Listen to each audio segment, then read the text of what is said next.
kedua soal ada kita mau eksekusi soal yang ini Pak, TMB Tebet melalui dana SP3L, barangkali ini terakhir. Mohon arahan Bapak soal desain ya Bu, ini ada hal-hal pembaruan soal desain Tebet ini. Silakan Bu Kadis Sultan pertama. Nah, terima kasih Pak Asbang. Mohon izin Pak Gubernur untuk saya menyampaikan bahwa dalam pembangunan nanti Taman Eco Garden Tebet adalah memerlukan waktu 4 bulan untuk perencanaan Pak. Nah, sekarang adalah sudah selesai review dari desain yang lama Pak. Jadi kemarin, jadi ini adalah Taman Tebet, saya langsung saja cepat. Next. Jadi dulunya adalah Taman Tebet itu merupakan satu rawa yang punya dunia hutan Tebet, hutan Tebet, sehingga namanya jadi Tebet. Nah, ini akan kita kembalikan kondisinya seperti dulu Pak, dengan nuansa kebaruan. Next. Nah, ini dulunya adalah Tebet itu merupakan suatu rawa yang mana tempat menampung air juga Pak. Next. Nah, ini adalah potensi kondisi yang bisa dikembangkan dari Taman Tebet itu adalah adanya PKL yang nantinya bisa kita selaraskan dengan adanya keberadaan Taman Tebet.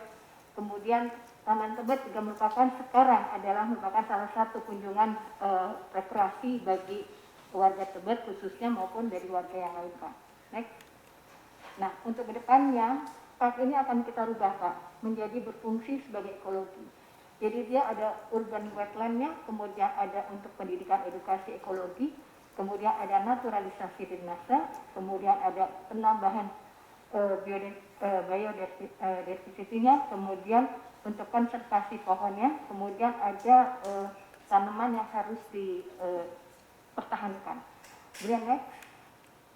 Nah, ini dari ke depan juga kita akan membuat garden ini menjadi untuk semua aktivitas community, kemudian juga dari semua lapisan umur dan lapisan masyarakat. Next. Nah, ini bertema dari Pak Gubernur pada tahun 2019 berkunjung ke taman ini merupakan satu janji yang harus kita wujudkan Pak. Dan mungkin ini menjadi satu legacy yang tidak ada, belum dibangun di Jakarta khususnya Pak, taman dengan bertaja ekologi Pak. Next. Awalnya kami mendesain dengan menggunakan konsultan dari ITB Pak. Tapi kemudian kami review, alhamdulillah kami mendapat kesempatan dengan menggunakan OPBD, maka kami dapat menunjuk langsung konsultan yang expert di bidang naturalisasi Pak. Sehingga dari desain yang awal kami mereview bahwa dengan adanya desain yang kemarin itu ada terpusat di bawah jembatan, kemudian pola zonasinya juga belum terlalu jelas, kemudian interaksi masyarakat ini mendekati kali yang dibuat naturalisasi, kemudian adanya beberapa yang kita pengelompokan zonasi itu yang kita pecahkan Pak. Jadi kita review dari desain yang pertama. Next. Nah, dari hasil kita berdiskusi dan kita menunjuk konsultan yang kami kategorikan expert dan sudah membangun beberapa taman, yaitu salah satunya contoh di Bisan dan beberapa lagi taman seperti Jurang dan sebagainya. Inilah merupakan zonasi yang kita bentuk Pak di Taman Tebet, yaitu dengan kita membelah, kita membuat satu bridge yang menghubungkan dua, yaitu membuat infinity ya, seperti bersambung. Kemudian secara zonasi jelas Pak, jadi ada community garden, kemudian ada wetland, kemudian ada food garden PNG, kemudian ada rainbow walk, sini ada leda, ada pohon leda yaitu rainbow, sangat bagus banget. Kemudian di sini tematiknya, kemudian ada playground yang alamiah. Jadi karena Tebet ini adalah rawa dulunya, jadi akan dibuat permainan untuk anak-anak custom Pak, yang mendekati dengan alam seperti buaya dan lain-lain, yang akan nanti anak-anak itu bermainnya mendekati dengan ke alam, jadi nature. Next. Kemudian ini adalah zonasinya Pak. Nah, masuknya ini parking car park-nya kita buat di sisi utara, Pak. Kenapa? Karena di sini banyak cabang-cabang jalan sehingga tidak menimbulkan kemacetan. Kemudian dari sinilah kita masuk pintu utama, di sini ada area servis, kemudian baru menyebar. Kemudian untuk menghubungkan dua taman ini ada jalan Tebet Barat 9, Pak. Yang ini akan kita buatkan plaza utama sebetulnya, Pak. Sehingga jalan ini merupakan jalan seperti melintasi dua hutan, Pak, dua taman. Sehingga nanti kalau ada kegiatan pun tinggal menutup satu sisi sini, sisi timur, sisi barat dan timur, Pak. Nah, jadi di sini kita akan membuat satu kejut, apa namanya, Pak? Kejut apa tuh? Speed truck di sini, Pak. Kemudian jembatan ini bisa dilalui oleh pejalan kaki maupun sepeda, Pak. Jadi maksudnya ini adalah untuk tempat view orang melihat hutan kiri kanan. Kemudian di bawah tiang kakinya jembatan bisa menikmati kali kecil ini yang kita buat naturalisasi, Pak. Gitu. Kemudian dibuat seperti ini, dan kemudian di sini ada wetland. Wetlandnya yaitu daerah yang selama ini banjir, Pak. Ini daerah yang paling rendah di daerah Taman Tebet ini. Jadi kita kembalikan kepada habitatnya dia sebagai rawa. Next. Cara kerjanya ini sirkulasinya, Pak. Jadi sirkulasi tadi masuk dari sini, kemudian ada jalan-jalan juga yang bisa masuk ke dalam taman ini, akses lainnya. Next. Nah, ini adalah bentukannya. Jembatan ini terbuat dari baja, Pak. Kemudian untuk retaining wall-nya kita perkuat dengan seperti ini, Pak. Dia juga berfungsi sebagai amphitheater. Ya, terasering dan fungsinya sebagai amphitheater. Kemudian dia sebagai penahan atau retaining wall, Pak. Kemudian main plazanya juga di bawah sini. Next. Nah, untuk cara kerjanya kita membuat naturalisasi, Pak. Pertama, kita membentuk spon dulu, Pak, di sini. Spon ini adalah di bawahnya adalah lapisan pasir, kemudian geotekstil, kemudian geotekstil, gravel, kemudian di atasnya adalah wildland, adalah tanaman liar hutan, Pak, di sini. Nanti setelah semua ini terbentuk, Pak, jadi lapisan ini kita akan rapikan, Pak, semua untuk yang berporus. Lapisan tanah ini akan kita rubah. Kemudian nanti ketika semua taman sudah jadi, Pak, baru kanal ini Pak baru dibongkar, Pak.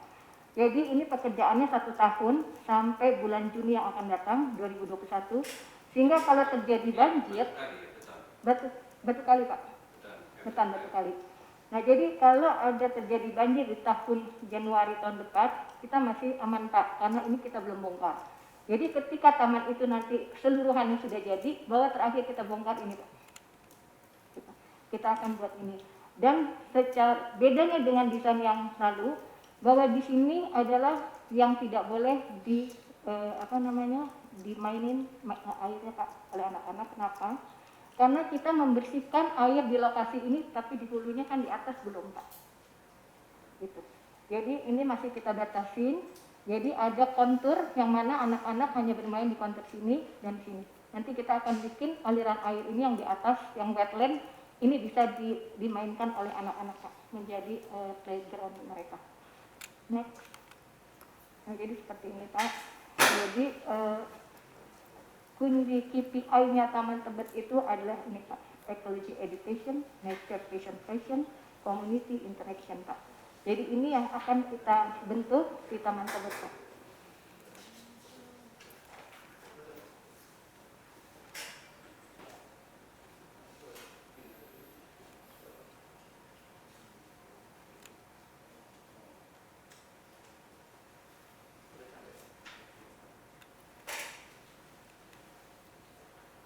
Next. Jadi setiap orang berjalan step dari zona 1 ke zona 2 itu mempunyai cerita, Pak. Jadi setiap zona itu ada narasinya. Kemudian apa yang dia dapat, misalkan di dalam di kali ini ada cerita seperti apa. Gitu. Nah ini nanti dinarasikan di informasinya Pak. Gitu.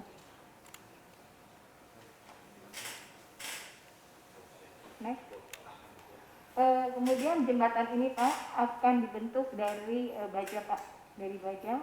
Kemudian warna yang diambil adalah warna dari leda. Pohon leda itu adalah rainbow tree walk. Jadi rainbow itu warna pelangi. Jadi kita akan warnanya kita ambil sehingga dia merupakan eye-catching daripada taman ini Pak. Next. Jadi next. Nah, kemudian tahap ini kami sudah melakukan penghapusan aset Pak, penghapusan aset dan sudah tinggal unleashing Pak, menentukan pemenangnya oleh BPAD. Namun Pak sampai saat ini izin belum keluar Pak izinnya, sehingga kontrak antara PT pengembang dengan konsultan belum dapat dilakukan Pak.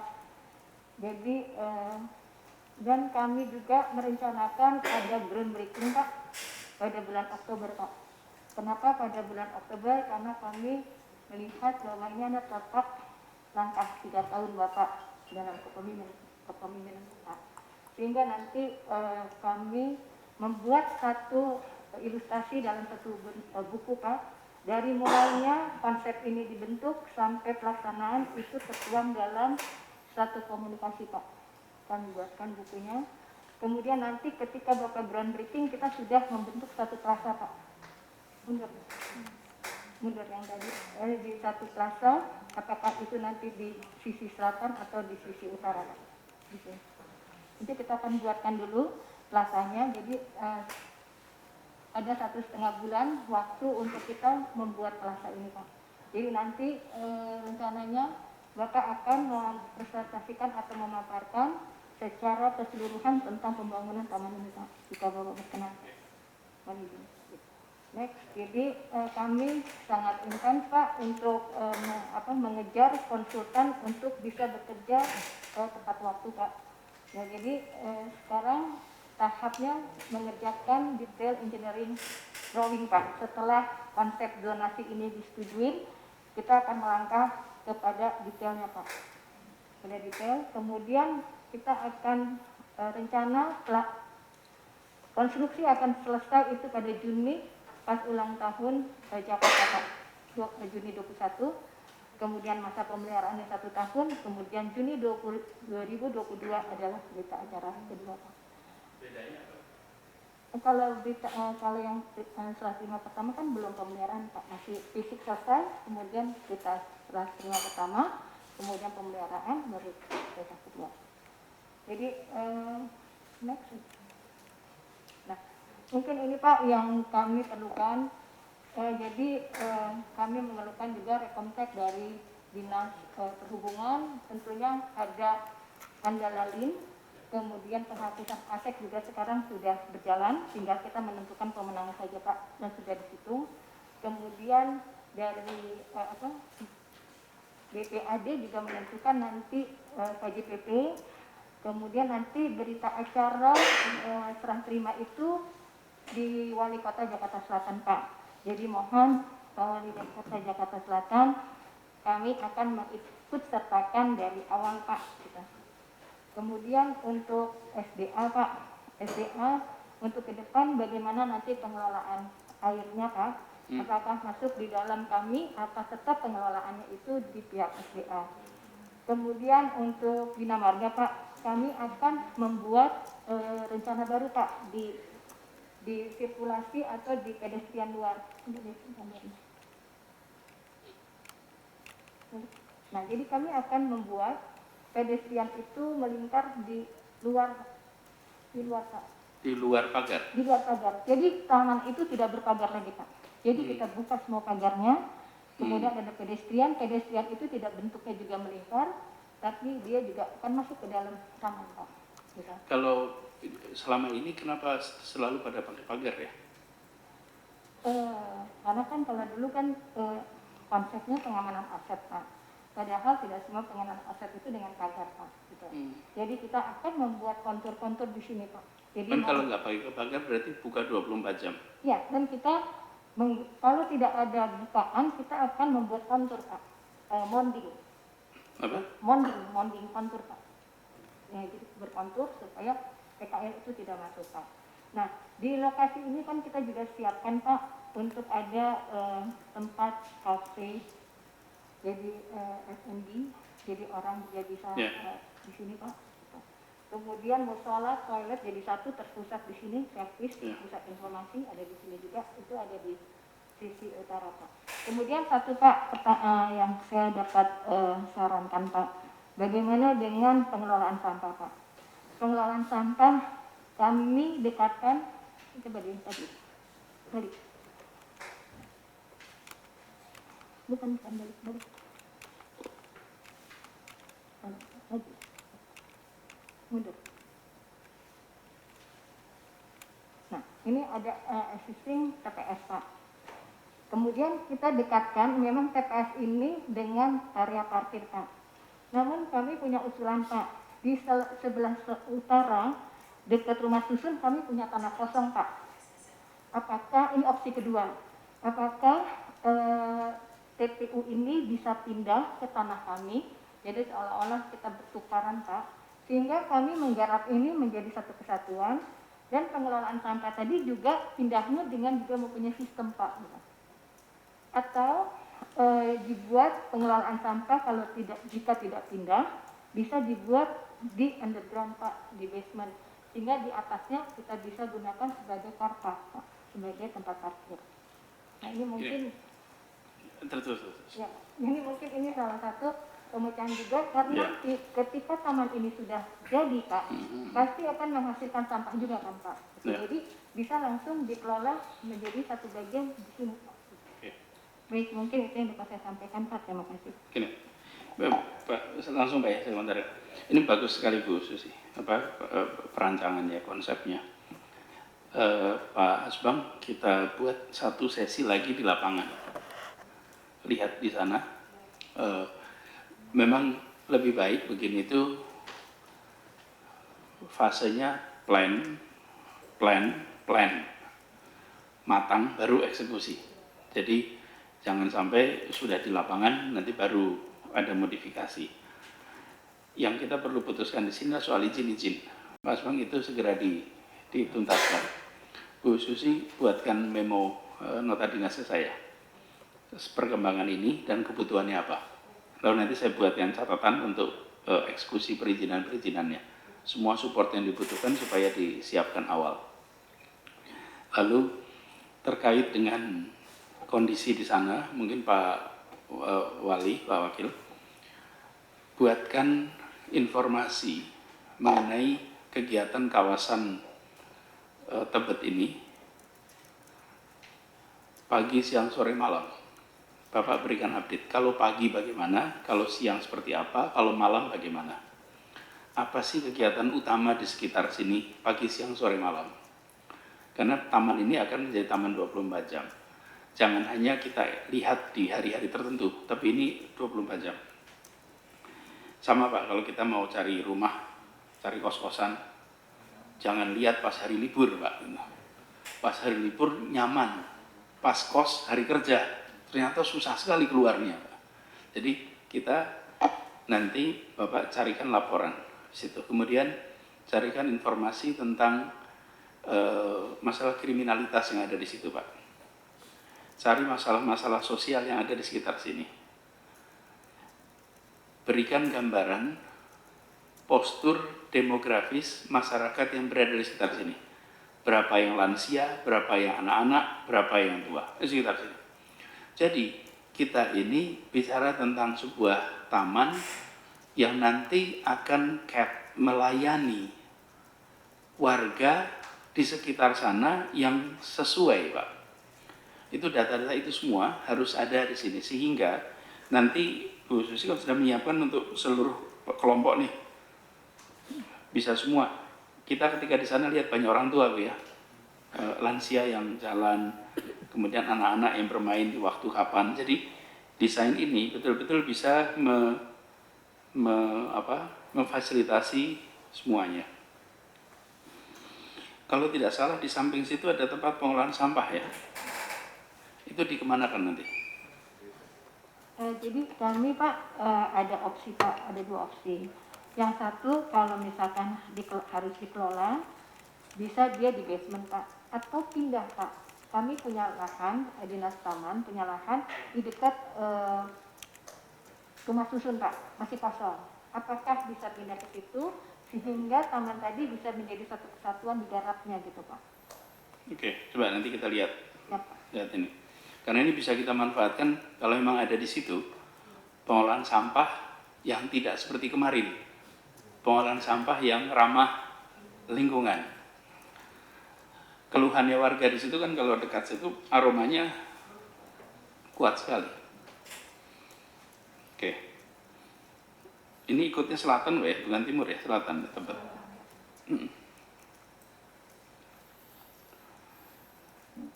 Izin Pak. Yuk. Terima kasih Pak Gub, Pak Asisten, Bapak Ibu. Mohon izin Pak, mungkin terkait sampah Pak, kalau boleh Pak. Pernah Pak Halim Kala pernah presentasi dengan Bapak Pak, Ya. berkaitan dengan pengelolaan sampah, model tadi Bu Kadi sampaikan model bunker Pak. Iya, betul.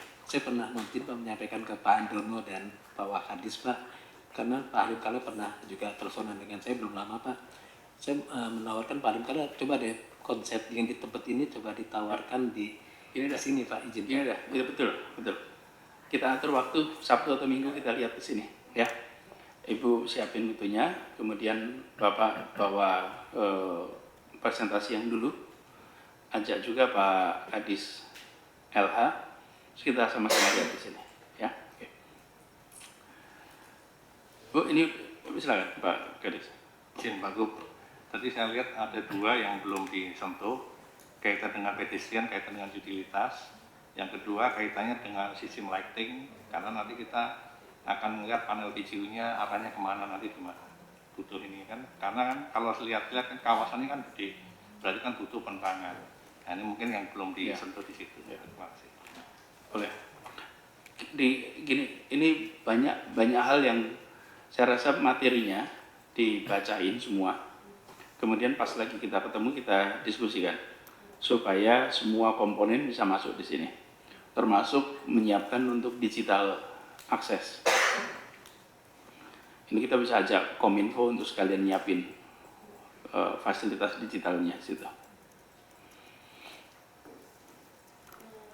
Mungkin Pak, jadi memang kami sudah ada untuk yang mengikuti Pak dari media awal Pak, komunikasi. Jadi memang mengikuti dari signage-nya, kemudian dari informasi awal ke publik kami sudah siapkan Pak, dan kami memang sudah mungkin juga nanti akan dibantu Kominfo, dan ini kami sudah sampaikan juga kepada pihak pengembang Pak. Jadi memang sudah disiapkan untuk anggaran. Ini Bu Fitri. Oh, saya nggak bisa lihat pakai masker. Udah ada di sini. Oke. Ya, sip. Silakan Bu. Kemudian Pak, nanti kalau sudah memang detailnya jadi Pak, itu sudah include semua dengan pencahayaan Pak, dengan lighting semua sudah masuk Pak di dalam perencanaan yang detail desain Pak. Karena itu kan dari zonasi. Karena zonasi ini sangat menentukan Pak, bagaimana nanti penentuan terhadap karakter setiap ruang yang dibentuk. Oke. Yuk.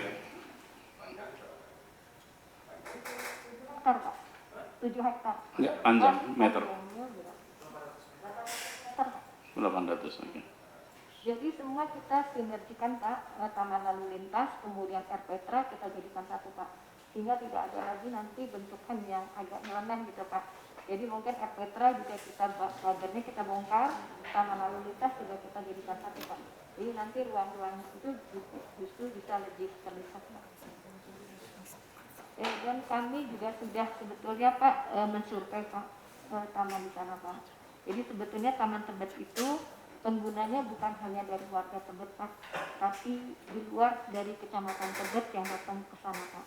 Jadi kalau hari Sabtu Minggu itu ramai dengan semua komunitas Pak, komunitas senam, kemudian pencaksilat, semua ada di sana Pak. Ya.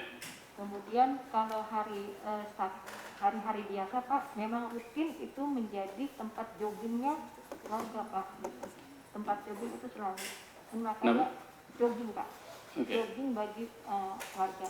Makanya ketika ini dibuka Pak, SBB dibuka, itu adalah salah satu taman yang kami buka Pak, karena banyak dari warga yang sudah minta tapi tetap dengan protokol. Terima kasih Pak. Ya.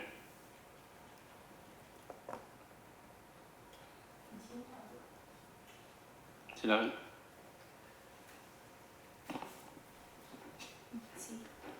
Bismillahirrahmanirrahim. Ya, selamat Pak Guru, Pak Asisten, Bapak Ibu sekalian. Izin Pak mewakili Pak Kadis hadir dalam rapat siang hari ini.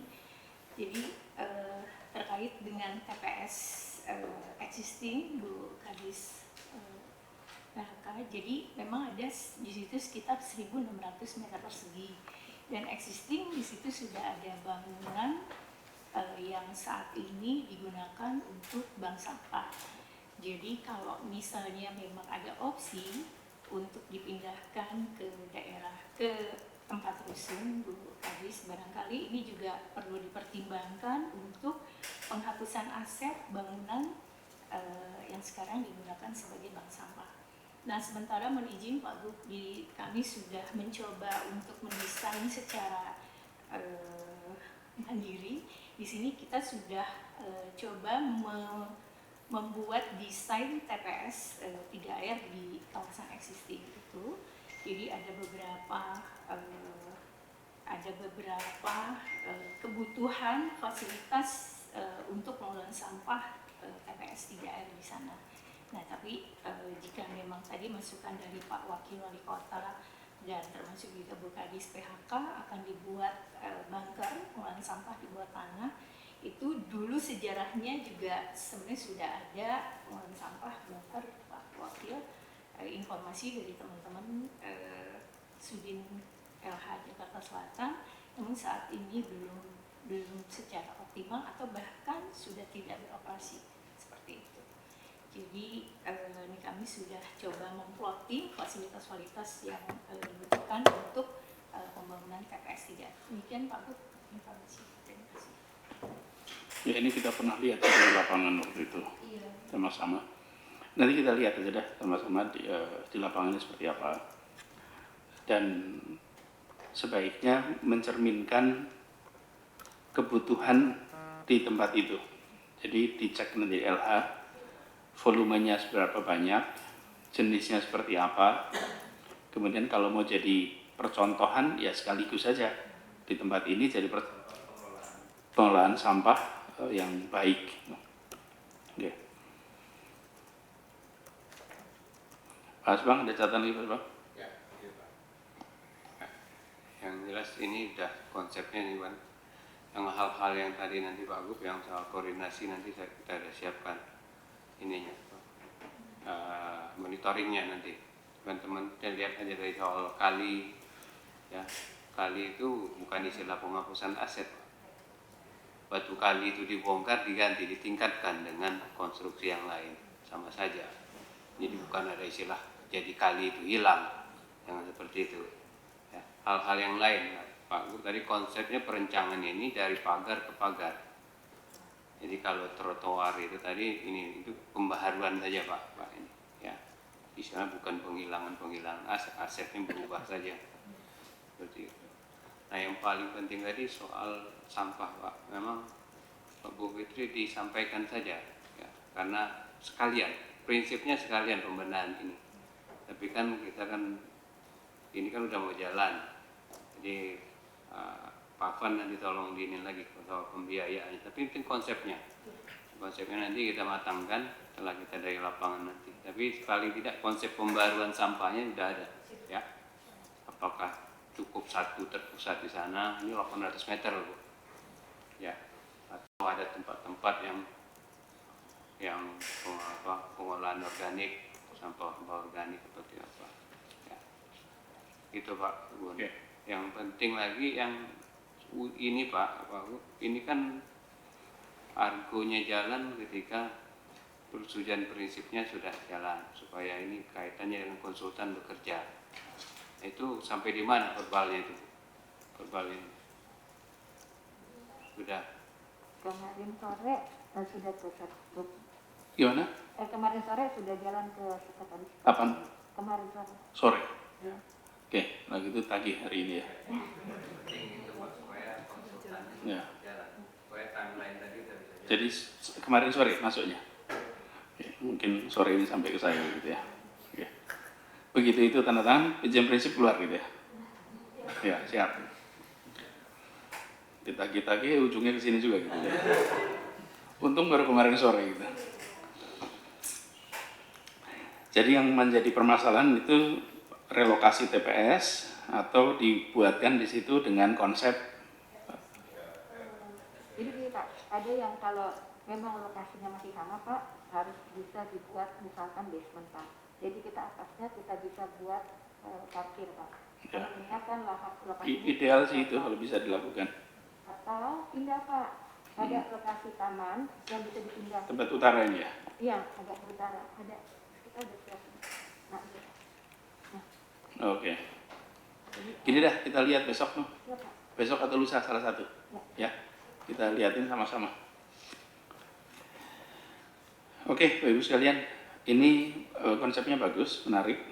Tinggal kita pastikan sesuai dengan permasalahan di lingkungan itu. Jadi Pak Wakil Wali Kota siapin ya bahwa kita pastikan bahwa nanti ketika taman ini jadi itu sesuai dengan apa yang menjadi kebutuhan di kawasan tempat itu.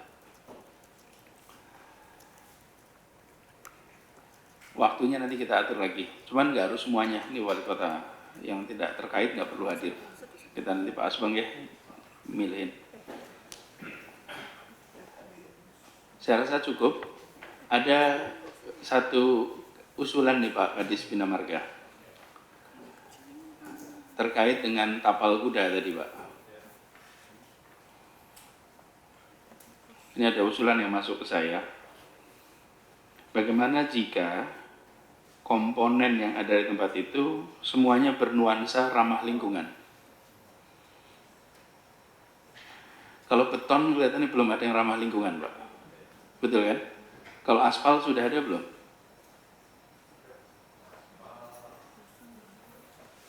Sudah ada. Coba dibicarakan aspal daur ulang. Aspal daur ulang. Pak Isnawa nanti bantu Pak Isnawa yang pernah ngobrol soal aspal daur ulang kan? Gimana tuh Pak?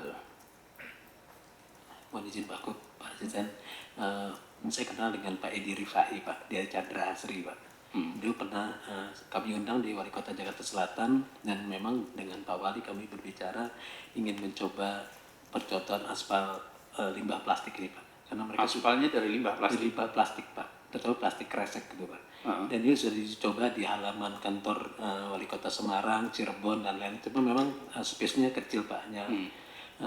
Mungkin mohon izin Pak karena terkait dengan tapal kuda ini mungkin menarik Pak seandainya Iya, ini. menurut saya menarik. Kemudian kami undang juga Pak Chandra Asri dan ketemu dengan tenan dari Dinas Bina Marga.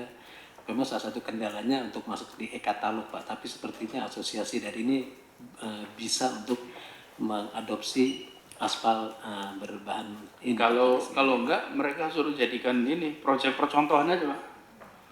Mau nggak tuh mereka daripada di depan wali kota Cirebon? Mau Pak. Maka itu boleh nggak tuh Pak? Tadi izin Bapak Wali kepinginnya kita di selatan nyoba di beberapa lokasi Pak. Tapi Ini karena menjadi hotspot ini. iya Pak. Kalau memang bisa, kalau belum masuk katalog, gini dah, nggak usah diskusikan di sini. Oke, Bapak garap itu. Intinya, mumpung ini adalah barang pertama, sekaligus bawa pesan tentang ramah lingkungan. Begitu judul aspalnya adalah aspal recycle, maka itu pesan itu akan sangat kuat sekali resonansinya. Ya, dipikirkan dah, Mas Bang, bantu pikirin. Oke, saya rasa cukup Bapak Ibu sekalian. Pesan-pesan yang tadi supaya dicatat, dilaksanakan. Kita berharap nanti proyek-proyek seperti ini dipikirkan secara detail aplikasinya di lapangan. Dan pesan saya selalu sampaikan menurut saya 3 level. Ada ide, ada narasi, ada karya. Jadi tidak hanya bikin karya tapi tanpa narasi, tanpa ide. Jadi seperti tadi lihat taman, itu ada idenya, ada narasinya, ada karyanya. Begitu juga ketika lihat proyek-proyek yang lain, harus ada 3 level itu. Jadi bukan hanya barangnya jadi, tapi ada landasan narasi dan gagasannya. Selamat bekerja. Terima kasih. Assalamualaikum warahmatullahi wabarakatuh.